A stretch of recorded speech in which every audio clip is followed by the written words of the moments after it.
हमारा टाइम की खराब करा रही है।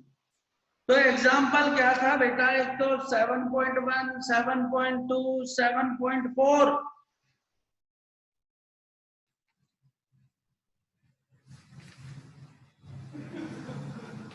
तीन तो बेटा एग्जाम्पल। अब आ जाओ क्वेश्चन में।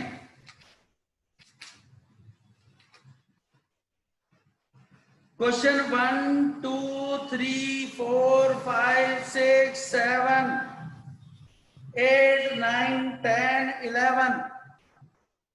पहले 11 तक करके लाएंगे और उसके बाद फिर बेटा नेक्स्ट क्लास में दूंगा 1 to 11। Okay sir. अब बेटा अब बात आती है, बहुत इंपॉर्टेंट टॉपिक है, थोड़ा मैथमेटिकल टर्म होंगी और इंपॉर्टेंट टॉपिक है बेटा। अब क्या, LCR circuit by analytical treatment या एनालिटिकल मेथड। तो देखो बेटा,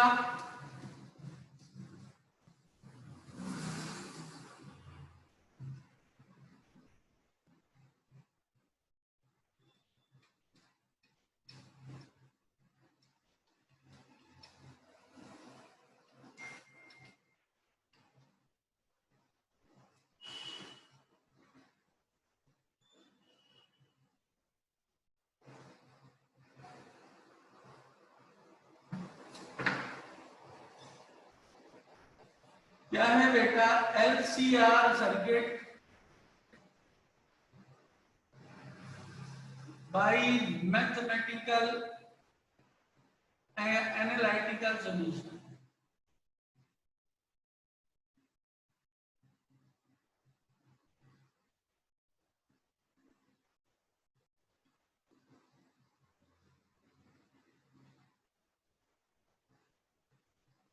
सुनो बेटा,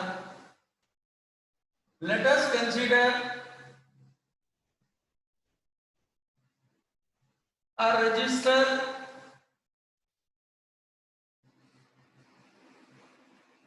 of resistance R, inductor of inductance L and capacitor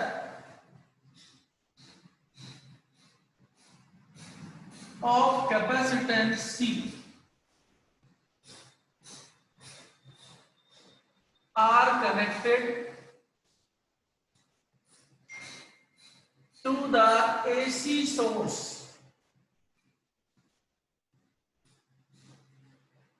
of EMF V। मैं यहां EMF E की जगह बेटा V कंसीडर कर रहा हूं। उसका एक बड़ा रीजन ये है कि जब मैं V लूंगा तो आप दोनों LCR को कंपेयर कर पाओगे। कम से कम इतना तो ध्यान रहेगा कि एक तरफ E लिया था, दूसरी तरफ V लिया था। और बेटा सर्किट ये है, ये रेजिस्टेंस, ये बेटा इंडक्टेंस और ये कैपेसिटेंस।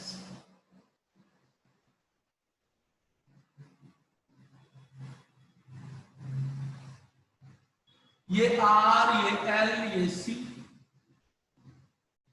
सपोज इसके अक्रॉस जो वोल्टेज थी वो VR है, इसके अक्रॉस VL है, इसके अक्रॉस VC है।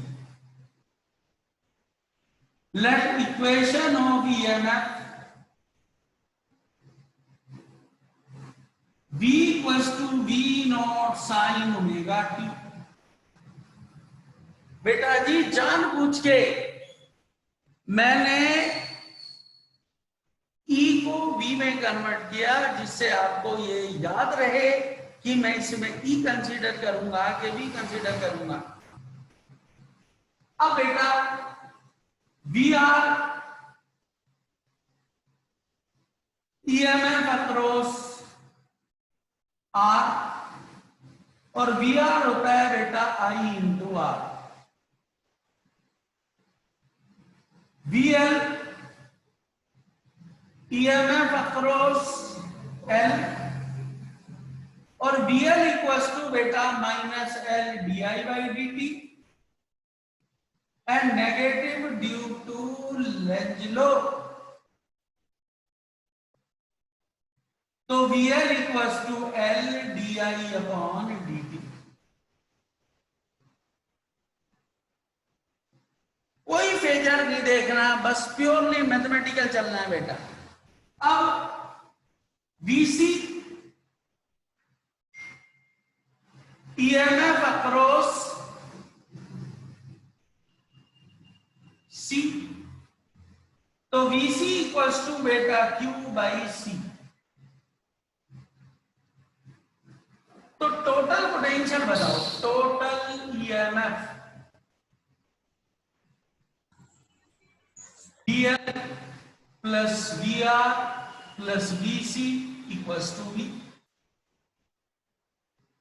From equation 1, 2, 3 and 4, L DI by DT IR Q by C B naught sine omega T। ये इक्वेशन होगी बेटा, बाद में डालूंगी, चलो और थोड़ा सिंप्लीफाई कर लें। बट I इक्वल्स टू होता है DQ बाई DT, तो L D over DT of DQ by DT plus R DQ by DT plus Q by C B naught sine omega T।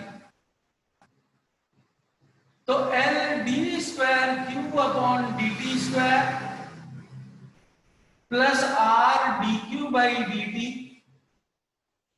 Plus Q by C equals to B naught sine omega T। And this is second order differential equation।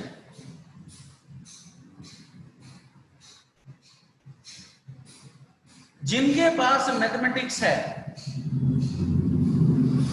उन बच्चों में हो सकता है किसी ने integration किया है, किनका नहीं हुआ है।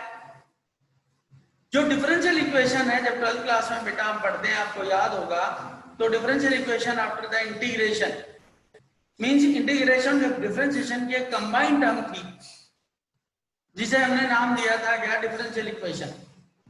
तो डिफरेंशियल इक्वेशन यदि आपने नहीं पढ़ी है, जब आप पढ़ेंगे मैथमेटिक्स, जो भी टीचर से जब पढ़ रहे हैं तो उनसे बात करेंगे, जो सेकंड ऑर्डर डिफरेंशियल इक्वेशन है वो 12th क्लास में भी नहीं होती, और उसका सॉल्व करने का एक तरीका होता है। तरीका ये है, सबसे पहले देखो इक्वेशन किसमें है। इक्वेशन है चार्ज में, यहाँ भी Q, यहाँ भी Q, यहाँ भी Q।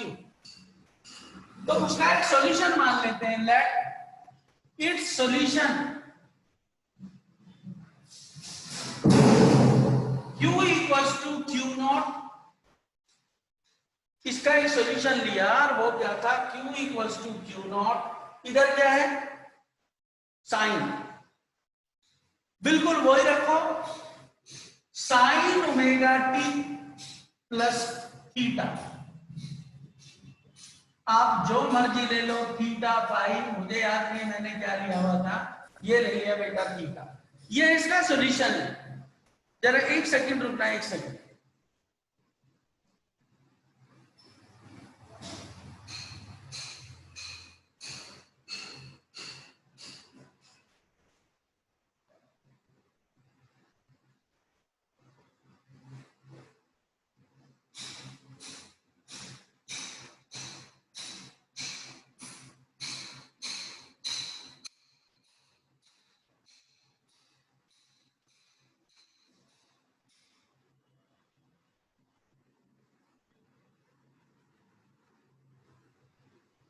तो बेटा कुछ गिर गया था, मैं उसे देख रहा था। तो यहां पर ये इसका सॉल्यूशन मानते हैं। ऐसी इक्वेशन को सॉल्व करने का एक ही तरीका होता है, जिसमें इक्वेशन है बोलो, एक कांस्टेंट कंसीडर करो और उस कांस्टेंट यहां देखो, यदि ये साइन है साइन लो, कोस है कोस लो, टेन है टेन लो, लोग है लोग लो, ई है ई लो, और एक कांस्टेंट प्लस कर दो और बेटा जी यहां से अब निकालो dq बाई dt। डिफरेंशिएशन तो बड़ा हुआ है Q not. Anushka, Anushka, yes sir. मैं सहना तेरे पास सर नहीं, मेरे पास नहीं है तो ध्यान से देख। जब इसका डिफरेंशिएशन करेंगे तो साइन का हो गया कोस ओमेगा टी प्लस थीटा और फर्दर जब करेंगे बेटा ओमेगा तो dq by dt Q naught omega cos omega T plus theta.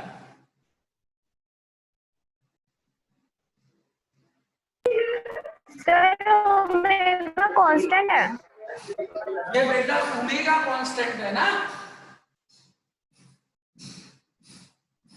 अब इसका फिर से करो।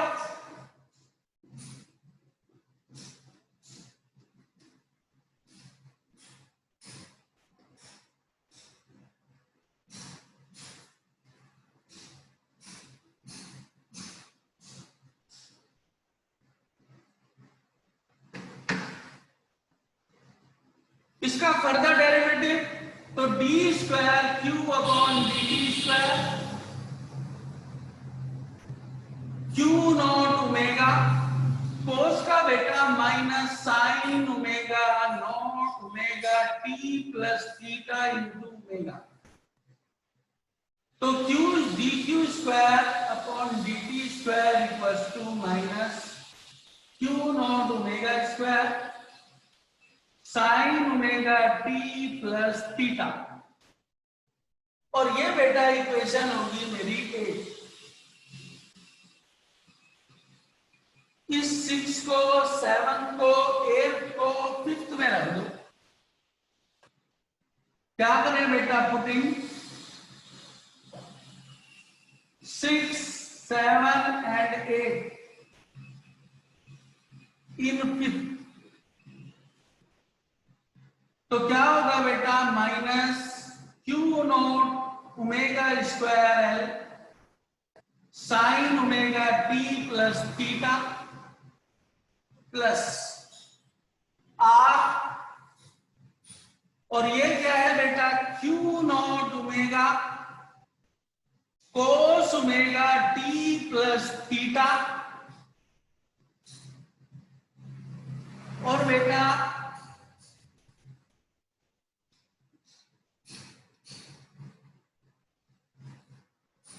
थोड़ा सा एक्सप्रेशन बढ़ गया ना। यहां पर देखो मैंने D Q square by D T की स्क्वायर की वैल्यू रख दी।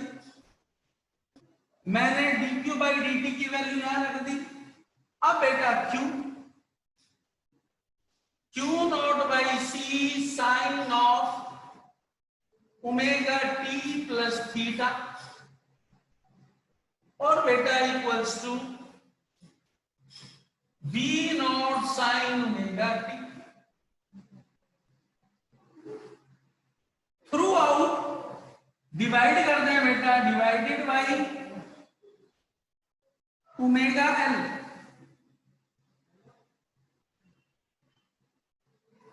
या Q नॉट ओमेगा से डिवाइड करो। Q नॉट ओमेगा यहां भी है यहां भी है यहां भी है तो नीचे आ जाएगा minus omega L sine of omega T plus theta plus R cos of omega T plus theta plus 1 upon omega C sine of omega T plus theta और इक्वल्स टू बेटा B naught upon Q not omega sine of omega T. इसे एक second ध्यान से देखो। ये expression है इसमें रखा है और यहां से इसे देखो जरा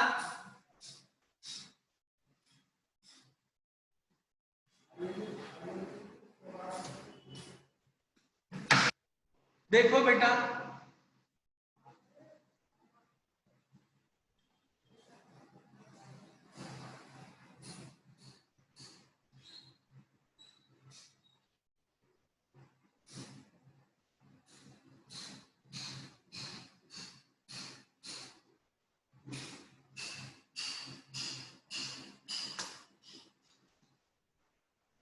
कोई डाउट बेटा यहां तक? ब्रेविश, Sir, no. अंजलि,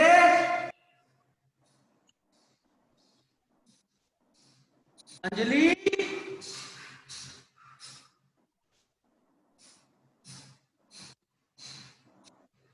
बताओ, लड़की बोलती नहीं है।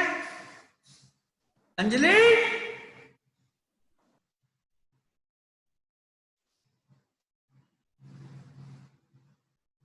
तो भैया हमें तो आदित्य ही बता दे, ओमेगा एल और 1 ओमेगा सी किसके बराबर था? Excel.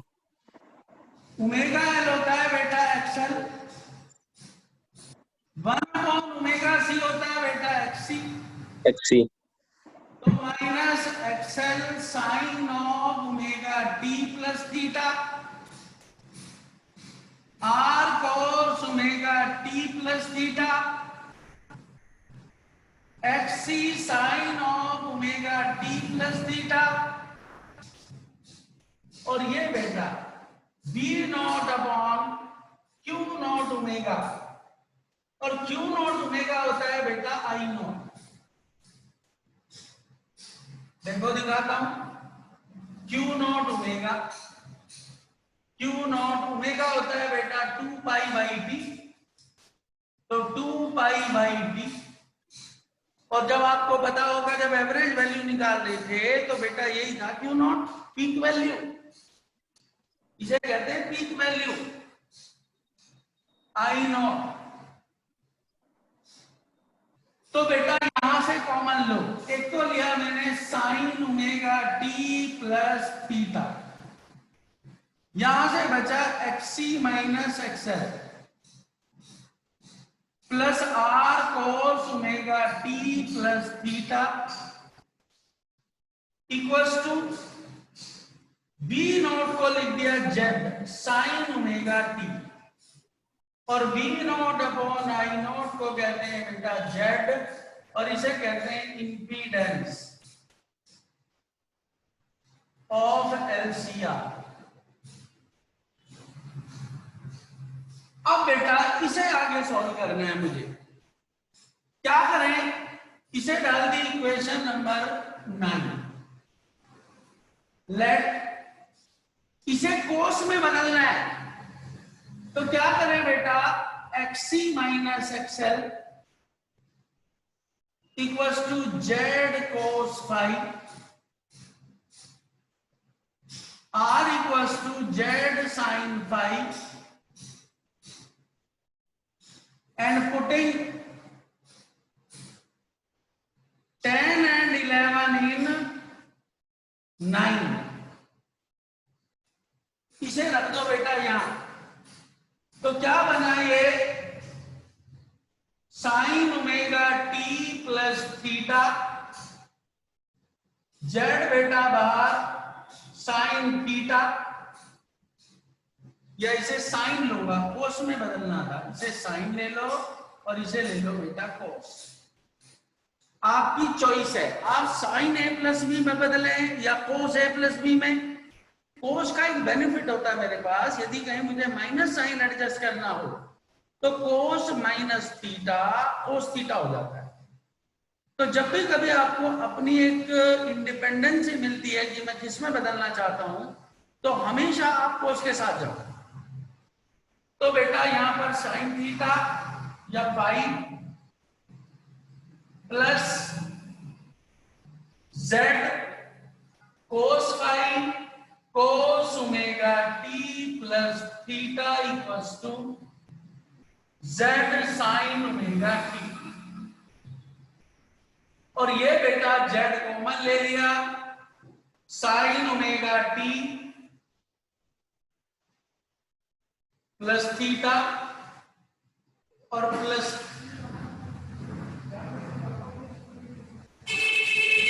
Sign omega T plus theta sine five cos omega T plus theta cos five Z sine omega T, Z से बेटा जेड, और अंजलि किसका फॉर्मूला होता है बेटा?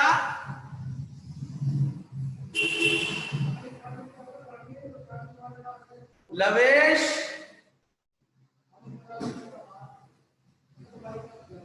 ये sign A sine B cos A cos B cos A minus B,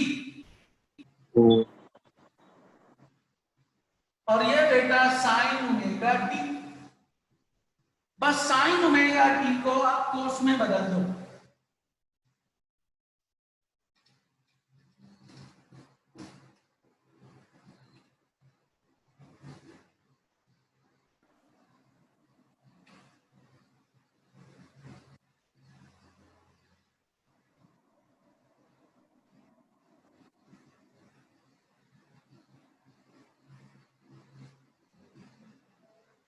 थोड़ा सा जल्दी हो जाता है बेटा, ये 5 नंबर का बहुत इंपॉर्टेंट टॉपिक है। तो cos omega T plus theta minus pi equals to cos pi by 2। पर मुझे ओमेगा टी को कैंसिल आउट करना है, तो क्या करें, यहां से माइनस साइन बाहर ले लें। Cos omega T plus theta minus pi cos omega T minus pi by 2। और बेटा cos minus theta cos theta होता है,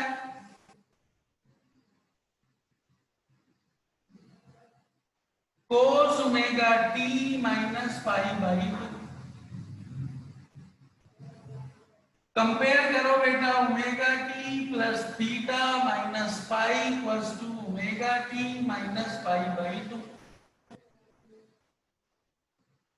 तो थीटा इक्वल्स टू बेटा phi minus pi by 2।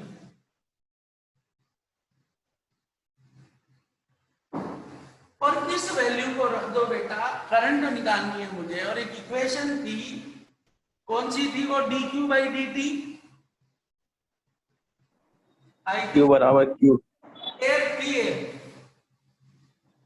Putting in equation 8,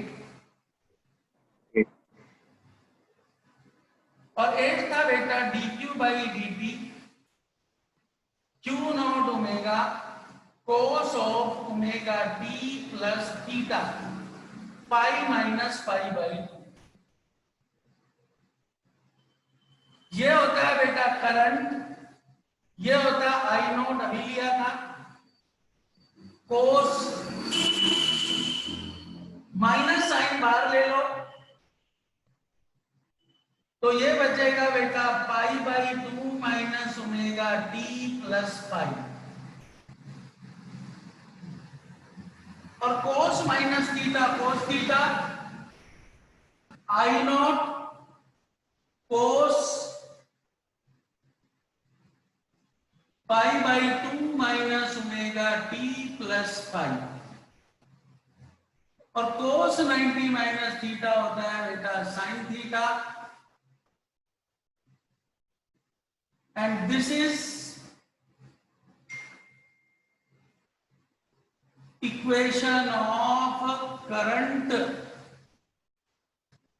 in LCR circuit. ये बेटा current का expression है, और इसी में अब मैं इंपीडेंस और फेज भी निकाल सकता हूं। देखो ये रही मेरी दोनों equation, S D S and adding 3, 10 and 11। तो XC माइनस XL का whole square plus R square equals to Z square sine square phi plus cos square phi. XC minus XL का whole square plus R square equals to Z square. तो Z equals to under root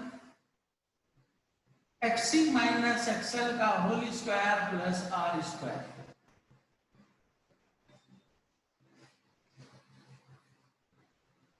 इसे कहते हैं बेटा impedance.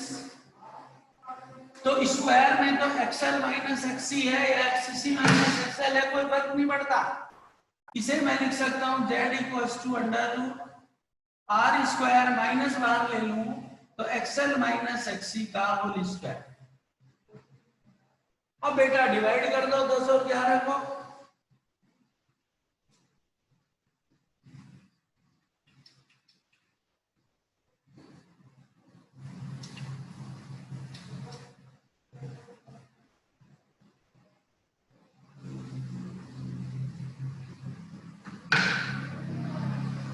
Divide 10 by 11। तो बेटा जी z sine phi upon z cos phi modulus XL minus XC upon R. tan phi equals to बेटा XL minus XC upon R. This is the phase. इसमें किसी भी फेजर डायग्राम की कोई जरूरत नहीं होती और बेटा थोड़ा लेंदी है पर प्योरली मैथमेटिकल है। 2-3 टर्म याद रखनी है। पहले करंट को dq बाई dt में कन्वर्ट करना है, फिर जो सेकंड ऑर्डर डिफरेंशियल इक्वेशन बनेगी उसका बेटा सॉल्यूशन मानेंगे। q equals to q naught cos omega T, उसे 2 बार डिफरेंशिएट करेंगे और 2 बार डिफरेंशिएट करने के बाद फिर बेटा उसी में उस वैल्यू को रख देंगे। थोड़ा सा सिंपलीफाई करें, क्यू नॉट ओमेगा से डिवाइड करें, जो ओमेगा एल है उसे एक्सएल ले लो, 1 अपॉन ओमेगा सी को बेटा एक्ससी ले लो और sign omega T plus theta common निकालो। दूसरे में आर रहेगा और बेटा फिर जो मेरा एक्सएल माइनस एक्सी था उसे जेड साइन फाई मान लो और आर को Z cos phi, Z common लो, कोस ए माइनस बी का फॉर्मूला बन गया। साइन ओमेगा टी को कोस 90 माइनस थीटा में ओमेगा टी में बदल दिया। वहां से थीटा की वैल्यू निकालते हैं और वो ध्यान रखते हैं phi minus phi by. Current निकालना है तो करंट dq बाई dt होती है, उसमें बेटा वैल्यू सब्स्टिट्यूट कर दी और ये एक्सप्रेशन आ गया जिसका बेटा करंट का। स्क्वायरिंग और एडिंग कर दी दोनों इक्वेशन की एडमिटेंस, दोनों को डिवाइड कर दिया। ये मैथमेटिकल टर्म है, आप जिनके बाद मैथ्स है उन्हें पता है, इतने बड़े बड़े जो हमने क्वेश्चन भी किए हैं तो प्योरली मैथमेटिक्स होता है। और ये केवल अकेला ऐसा है जो 5 नंबर का क्वेश्चन एज इट इज आता है, ना कोई न्यूमेरिकल, क्योंकि खुद में एक सॉल्यूशन ऐसा है जो प्योरली मैथमेटिकल। तो बेटा यहां पर मेरे पूरे सर्किट कंप्लीट हो गए। अब मुझे किसी सर्किट को नहीं पढ़ना। रेजिस्टेंस एसी सर्किट से हो गया, इंडक्टेंस एसी सर्किट से हो गया, कैपेसिटेंस हो गया, आर और एल हो गया, आर और सी हो गया, एल सी आर दोनों में हो गए। अब जो यहाँ टॉपिक बचते हैं, एक तो हर एक के अक्रॉस पावर। पावर भी होती है बेटा 2 तरह की, एक होती है पावर कंज्यूम्ड जिसे एसोसिएटेड पावर भी कहते हैं, और एक जब मशीन कोई वर्क करती है तो एक पावर एफिशिएंसी होती है। पावर एफिशिएंसी जैसे आप कोई भी इंजन ऑपरेट करते हैं तो कितना फ्यूल लेता है, कितना वो वर्क कर रहा है। यहां पर मतलब है बेटा एसोसिएटेड, एवरेज एसोसिएटेड पावर। मेरे पास जो 3 डिवाइस है, एक था रजिस्टर, एक है इंडक्टर, एक है कैपेसिटर और एक एलसीआर सर्किट, मुझे चारों में पावर्स निकालनी है। तो एसोसिएटेड पावर मींस जब मैं इन्हें एसी सर्किट से कनेक्ट करता हूं तो इनमें पावर कंजप्शन कितना होता है। अब पावर कंजप्शन क्या है? मान लिया मैंने आदित्य को कहा कि बेटा ये लेट 20 रुपए, और 20 रुपए, और तू जाके हीरा लाल जो हीरा स्वीट्स है छोटे बाजार में, वहां से एक समोसा ले गया। अब इसके पास कोई व्हीकल तो है नहीं, वो यहां से बैठा ऑटो में और 10 रुपए दिए और वहां जाके उतर गया। 10 रुपए इसने किराए के रख लिए, तो समोसा खरीदने के तो पैसे ही नहीं बचे। वापस घर आ गया, क्या पैसे नहीं थे, जबकि मैं तो 20 रुपए दिए ना, 20 रुपए इसके पास नहीं थे। वो तो 20 रुपए बीच में उड़ गए। अरे मैं 100 रुपीज देता और मैं एक समोसा मंगाता, 20 रुपए का एक समोसा था, तो मुझे 80 रुपीज मिलने चाहिए, लेकिन 20 रुपीज तो बीच में ही किराए में खर्च हो गए। तो वो जो इंटरनल कंजप्शन था 20 रुपीज, जो इसे भी नहीं मिला और मुझे भी नहीं मिला, उसे कहते हैं एवरेज एसोसिएटेड पावर।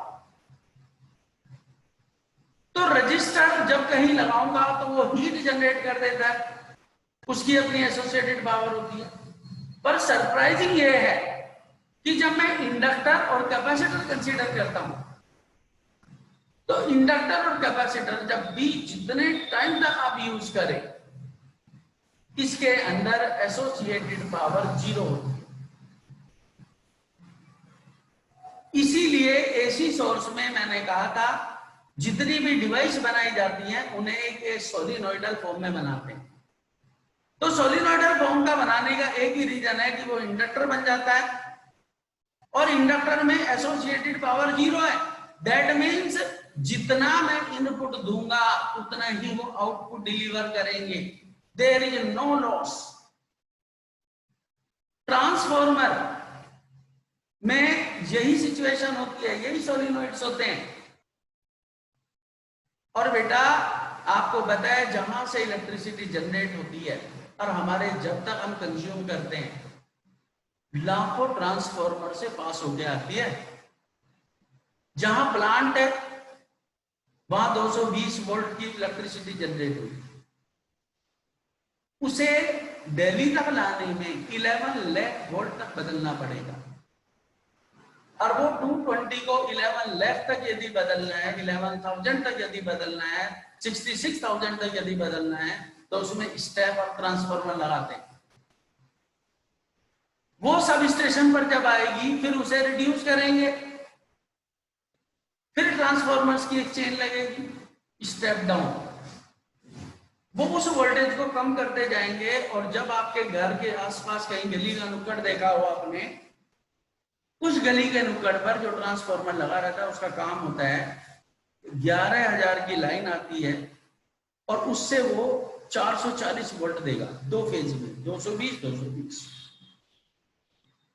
और वो हमारे घर तक पहुंचती है। हम अपने घर में भी जब हम मोबाइल चार्ज करते हैं तो एडाप्टर यूज कर लेते हैं, लैपटॉप चार्ज करते हैं एडाप्टर, तो उसके अंदर भी ट्रांसफार्मर होते हैं। तो ट्रांसफार्मर यदि लॉस करते इलेक्ट्रिसिटी तो सारी तो वही कंज्यूम हो जाती। तो यहां पर अब बेटा जो मेरे नेक्स्ट क्लास के टॉपिक हैं वो है एसोसिएटेड पावर्स, और एसोसिएटेड पावर्स के बाद फिर बात करेंगे हम रेजोनेंस की। और तभी बेटा ये टॉपिक के कुछ न्यूमेरिकल्स आपको फंसेंगे जो मैंने दिए हैं, पर जैसे जैसे मैं पढ़ाता जाऊंगा वो बेटा थोड़े होते जाएंगे। और बस 1-1.5 मिनट बची है बेटा, तो सैटरडे को हम पढ़ेंगे एसोसिएटेड पावर। सारा चैप्टर ऐसे ही है मैथमेटिकली, साथ के साथ इसकी प्रैक्टिस करिए। और बेटा good evening. Good evening. Good evening बेटा।